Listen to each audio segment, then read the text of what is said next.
আরো একটি ভিডিওতে সবাইকে অনেক অনেক স্বাগতম জানিয়ে আবার একটি ভিডিও নিয়ে আমি মৌসুমী তোমাদের কাছে হাজির হয়ে গেছি।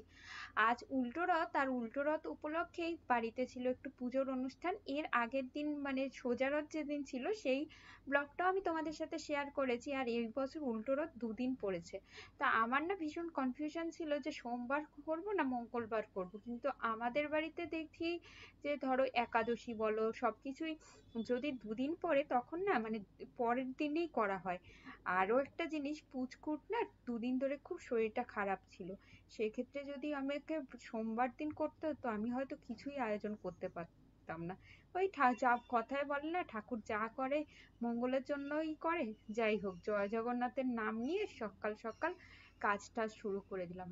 আর আগের দিন যেহেতু আমি খিচুড়ি ভোগ করেছিলাম, আজকে আর অন্ন ভোগ করার কোনো প্ল্যান নেই। আজকে আমি শুকনো যে জিনিসগুলো হয় সেইগুলোই করব ঠাকুরের জন্য। তার জন্য দেখো শুরু করে দিয়েছি কাজ। এটা দেখতেই পেলে বন্ধুরা, প্রথমেই আমি ময়দাটা মেখে নিয়েছি, মেখে সাইডে রেখে দিয়েছি। কেননা ময়দা খানিকক্ষণ একটু মেখে রেখে দিলে বেশ ভালো ডোটা নরম হয়। আর এইদিকে সুজিটাও ভাজা হয়ে গেছে। তো আজকের মেনুতে থাকছে লুচি সুজি। আর এখন হচ্ছে আলুর দমের জন্য আলু কেটে নিয়েছি। আর ঠাকুর ঘরে যখন করতে যাই সব মশলা সবসময় অ্যাভেলেবেল থাকে না, তার জন্য একটু প্রবলেম হয়। তো কি দিয়ে আলুর দমটা করবো ভাবতে ভাবতে ভাবলাম যে একটু কাশ্মীরি আলুর দম টাইপেরই করার চেষ্টা করছি। তো তো একটু দইয়ের মধ্যে সবকিছু এই যে মিশিয়ে নিয়েছি, কাশ্মীরি লঙ্কার গুঁড়ো, জিরে গুঁড়ো, ধনে গুঁড়ো, আর আলুগুলোকে একটু ভেজে নিয়েছি। আর একটুখানি ফোড়নে প্রথমেই দিয়ে দিয়েছিলাম গরম মশলা।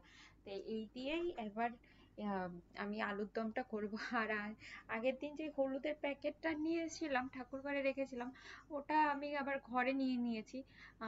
ভেবেছিলাম যে আজকে আর হলুদ লাগবে না, তা হলুদটা আর নেই।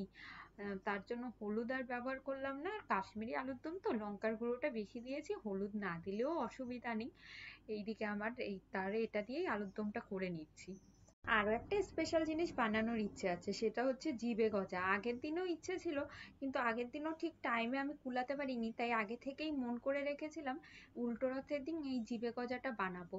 তার জন্য ওই যে ময়দার ডোটা মেখে নিয়েছি, ওখান থেকেই আমি খানিকটা ডো ইউজ করব হচ্ছে জিভে গজা বানানোর জন্য, আর খানিকটা ডো ইউজ করব হচ্ছে আমি লুচি বানানোর জন্য। এটাই মনে মনে প্ল্যান করেছি, ওই কতটা সাকসেস হয় আর কি। আর বাচ্চা নিয়ে তো সব সময় সবকিছু মানে যেটা মন করি করে উঠতে পারি না আর কি। মাঝে মাঝে হয়তো পুচকুকে দেখতে যেতে হচ্ছে, ওকে ওষুধ খাওয়াতে যেতে হচ্ছে।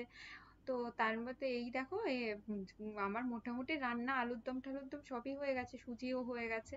এখন হচ্ছে এই গজার জন্য এরকম ভাবে কেটে কেটে নেব। আর তারপরে হচ্ছে এইটার যে পুরীর যে গজাটা পাওয়া যায় না, ওই রকম লেয়ার টাইপের হয় এইরকম ভাবে গজাটাকে বানালে।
তো দেখতেই পেলে তোমাদের সাথে কথা বলতে বলতেই আমার অনেকটাই কাজ কমপ্লিট হয়ে গেছে।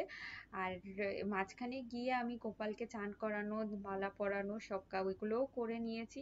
জামা কাপড় পরিয়ে নতুন সাজিয়ে গুছিয়ে বসিয়ে দিয়েছি। আর এখন ভোগের থালাও কমপ্লিট হয়ে গেছে, এবার ভোগ দেওয়ার পালা।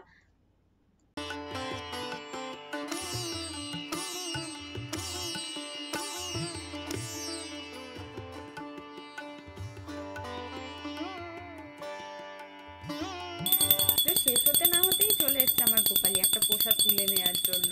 গোপালি এখন প্রসাদ খাচ্ছে। আর আজকের ভিডিওটাও এখানে শেষ করছি, কেননা সবাইকে প্রসাদ দেওয়ার আছে। আরো অনেক অনেক কাজ বাকি আছে। তোমাদের আজকের ভিডিওটা যদি ভালো লাগে তবে অবশ্যই লাইক করতে ভুলো না, কমেন্ট করে জানিও যে কেমন লাগলো। আর যারা আমার চ্যানেলে নতুন তারা কিন্তু অবশ্যই চ্যানেলটাকে সাবস্ক্রাইব করে অল বাটন ক্লিক করে দিও, যাতে ভিডিও দেওয়ার সাথে সাথে নোটিফিকেশন তোমরা পেয়ে যাও। আর এই যে একটা প্রসাদের থালা কিন্তু আমি তোমাদের জন্য রেডি করে রেখেছি, তোমরাও কিন্তু প্রসাদ নিতে ভুলো না।